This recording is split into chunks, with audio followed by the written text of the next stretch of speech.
जो हमारी इस्तिलाह है वो है नकाली। इंग्लिश में इसके लिए लफ्ज़ इस्तेमाल होता है इमिटेशन।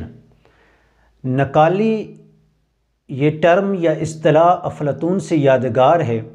अफलातून ही इस टर्म का, इस्तिलाह का, इस नज़रिए का बानी है।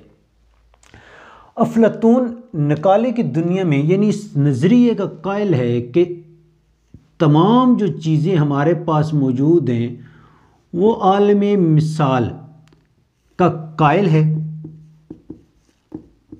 आलम मिसाल कहते हैं हकीकी दुनिया, हकीकी आलम।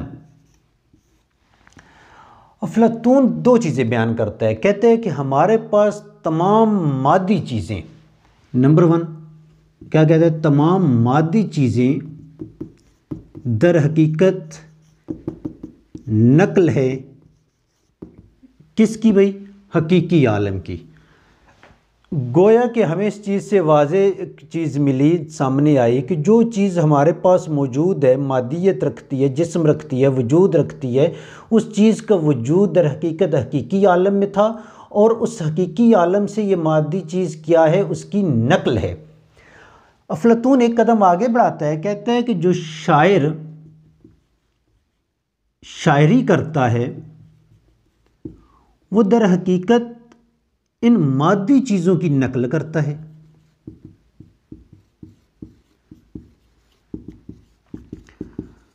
अब दो चीज़ें आ गई। हकीकी आलम में हर चीज़ मौजूद है। अफलातून कहता है कि जो मादी चीज़ें हमारे पास दुनिया में मौजूद हैं, ये मादी चीज़ें किसकी नकल हैं, हकीकी आलम की। और शायर क्या करता है कि इन मादी चीज़ों की नकल करता है। वाज़ेह हो गया, गोया कि शायर क्या करता है भाई, नकल है और फिर इसकी नकल है, नकल की नकल करता है भाई। गोया कि निकाली की निकाली करता है। कौन करता है भाई, शायर। कोई भी चीज़ ऐसी नहीं है जो वजूद जो जिसने रखा है और वो उसकी नकल ना हो। अफलातून का शागिर्द है अरस्तु। अरस्तु क्या कहता है, अरस्तु बस किसी हवाले से किसी हद तक इस अफलातून के नज़रिए पे तनकीद करता है, इससे बाज़ जुज़ियात पे मुत्तफ़िक नहीं है। लेकिन अरस्तु अपनी किताब पोएटिक में इस चीज़ में कायल नज़र आता है कि दर हकीकत जितने भी फ़नून हैं वो क्या हैं, नकाली हैं, नकल शुदा हैं, मादी चीज़ों की नकल हैं। अब इसमें तमाम फ़नून जो है आ गया वो शायरी, जो अफलातून ने नज़रिया दिया उसका कायल है, संग तराशी, उसके बाद मुसव्वरी।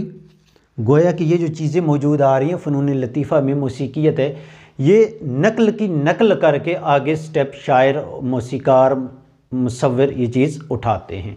तो हमें क्या मालूम हुआ कि तमाम मादी चीज़ें आलमी मिसाल मौजूद चीज़ों की नकल हैं और शायर जो है इन मादी चीज़ों की नकल करता है, गोया कि नकल की नकल करता है।